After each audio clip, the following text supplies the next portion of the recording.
ये सड़ने वाले फल और सब्जियों को ही प्रोसेसिंग करवा दिया जाए तो 60,000 करोड़ की आमदनी तो ऐसे ही होती है देश को। और इसी काम के लिए पतंजलि फूड पार्क बना। अब ये पतंजलि फूड पार्क बना, 15 तारीख को इसका उद्घाटन हुआ, माफ करिएगा 5 तारीख को इसका उद्घाटन हुआ।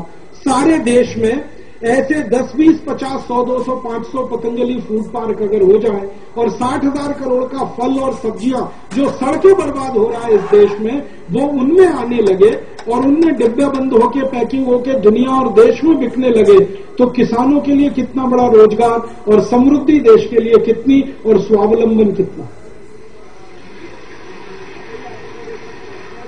हाँ, परम पूजनीय स्वामी जी ने मुझे याद दिलाया, मक्का होता है ना, मक्के का कॉर्नफ्लेक्स बना के बेचा जाता है और लूट रहे हैं हमको।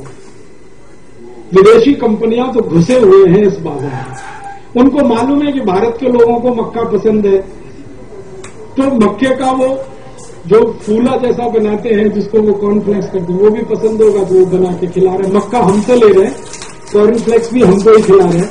मक्का हमारा वो लेते हैं 7-8 रुपए किलो और कॉर्नफ्लेक्स हमको खिला देते हैं 150, पौने 200 रुपए किलो।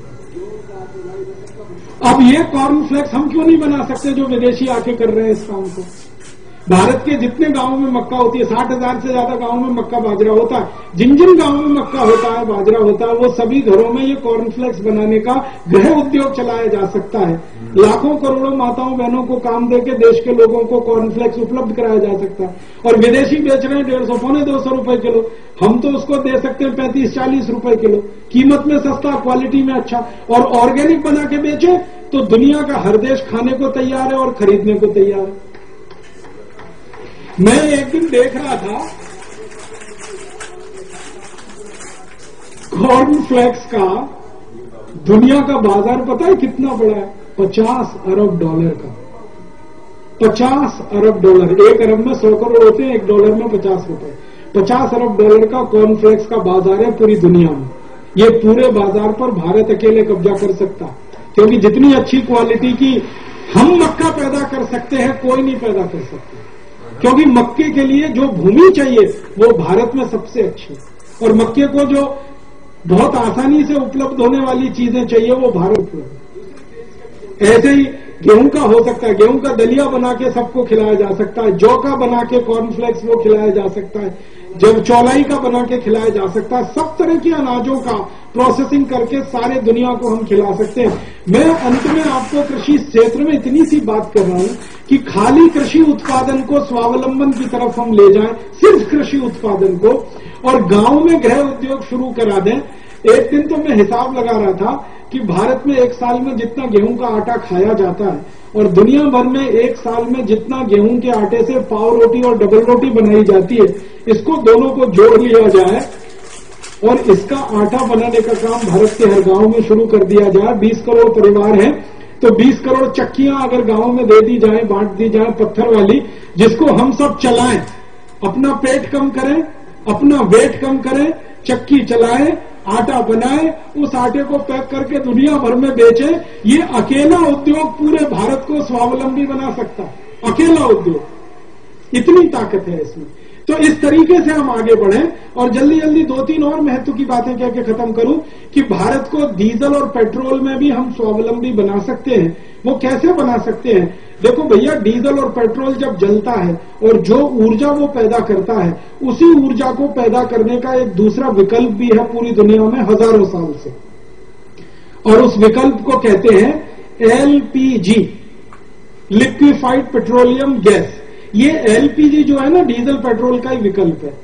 LPG एक गैस है जो डीजल पेट्रोल की मदद से बनती है। इसी के बिल्कुल समानांतर एक और गैस है जो दुनिया भर में आजकल उपयोग की जा रही है, उसका नाम है CNG, कंप्रेस्ड नेचुरल गैस। ये जो CNG है ये जमीन में स्वतंत्र रूप से पैदा होती है, और LPG जो है वो डीजल और पेट्रोल की मदद से बनती है।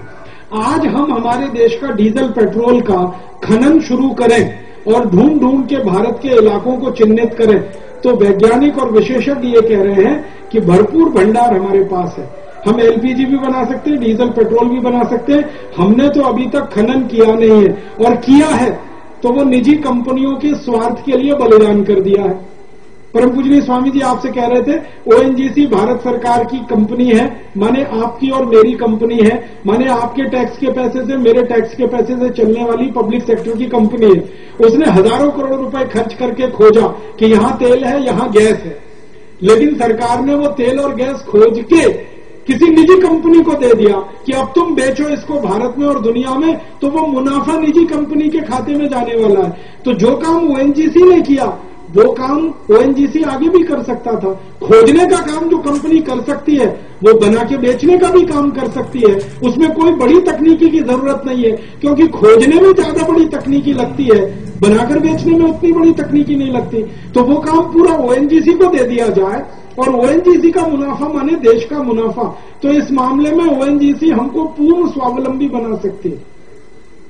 और ओएनजीसी भारत की कोई छोटी मोटी कंपनी नहीं है, दुनिया की बड़ी कंपनियों में उसकी गिनती होने लगी है। उसके पास पैसा है, पूंजी है लगाने के लिए, वैज्ञानिक दिमाग है, तकनीकी है, हुनर है, कौशल है, सब कुछ है। बस सरकार को नीति बदलने की जरूरत है। और इसी तरह से मैंने कहा सीएनजी गैस दो तरह से मिलती है, एक तो जमीन के नीचे से, और दूसरा गाय के गोबर, भैंस के गोबर को सड़ने के बाद जो गैस होती है वो भी यही है। बस हम उसको केमिस्ट्री में जो है ना मीथेन के नाम से जानने लगते हैं। मीथेन माने सीएनजी ही होती है। गोबर गैस जो है ना, गोबर गैस जिसको आप सुनते रहते हैं, वो मीथेन है। वो मीथेन को ही हम सीएनजी में कन्वर्ट कर सकते हैं। बस उसको कंप्रेस करना है, एक विशेष दबाव पर उसको सिलेंडर में भर के इस्तेमाल करना, और वो वही काम कर सकती है जो एलपीजी कर सकती है। तो भारत में 48 करोड़ जानवर हैं। अगर 10 करोड़ जानवर हर साल कटना बंद हो जाए तो जितना गोबर और मूत्र है उससे हम ये गैस भी बना सकते हैं, और गोबर गैस के प्लांट गांव-गांव लगाकर खाद के लिए बढ़िया सामान बना सकते हैं, और गैस को सिलेंडर में भर के गाड़ियां चला सकते हैं। डीजल पेट्रोल की एक बूंद हमें खर्च करने की जरूरत नहीं है। सारे देश में जानवरों का गोबर इतना पर्याप्त है, अगर उनका कत्ल बंद कर दिया जाए, उस गोबर से खाद भी बनेगी और गैस भी बनेगी। गैस को सिलेंडर में भर के घर में भी चलाएंगे, गाड़ियों में भी चलाएंगे। आपको मालूम है मुंबई में, दिल्ली में ऐसे बहुत सारे वाहन चलना शुरू हो गए।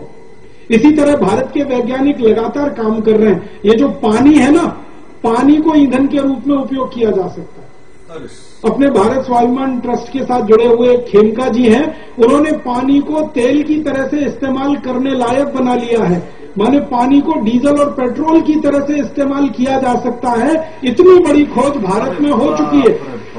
अब पानी तो पर्याप्त है अपने पास। भगवान का दिया हुआ बारिश का पानी अगर एक एक बूंद हम समेटना शुरू कर दें तो इतना भंडार है पानी का जो समाते नहीं बनेगा। मैं एक दिन अभ्यास कर रहा था तो पता चला कि जितनी हमारे पानी की जरूरत है उससे अभी भी 500 गुना ज्यादा पानी भगवान हमको देता है। जब कम बारिश होती है तब भी ये स्थिति है, बस हम उसकी बूंदों को समेटते नहीं है। जो पानी आपकी छत पर गिर रहा है उसको आप घर में इकट्ठा कर लो, जो पानी खेत में गिर रहा है उसको खेत में इकट्ठा कर लो, जो पानी गांव में गिर रहा है वो तालाब में इकट्ठा कर लो। एक एक बूंद पानी की अगर हम समेट लें तो पीने का पानी पर्याप्त है, खेती के लिए पर्याप्त है, उद्योग के लिए पर्याप्त है, और उसके बाद बचेगा उसको डीजल पेट्रोल की तरह से जलाएंगे अपनी गाड़ियों में। हमें किसी अरब देश पर निर्भर रहने की जरूरत नहीं है, हम तो पूर्ण स्वावलंबी हो जाएंगे। तो भारत में स्वावलंबन के रास्ते बहुत हैं, बस इसमें ध्यान देने की बात है। और चलते चलते 2-3 और बातें कहूं। चिकित्सा क्षेत्र में हम स्वावलंबी हो सकते हैं। परम पूजनीय स्वामी जी ने जब से ये योग प्राणायाम का अभियान शुरू किया है, सारे देश को और दुनिया के विशेषज्ञों को अब ये विश्वास हो गया है कि बिना गोली खाए, बिना इंजेक्शन लगाए जिंदगी की हर बीमारी ठीक की जा सकती है। कैंसर से लेके डायबिटीज से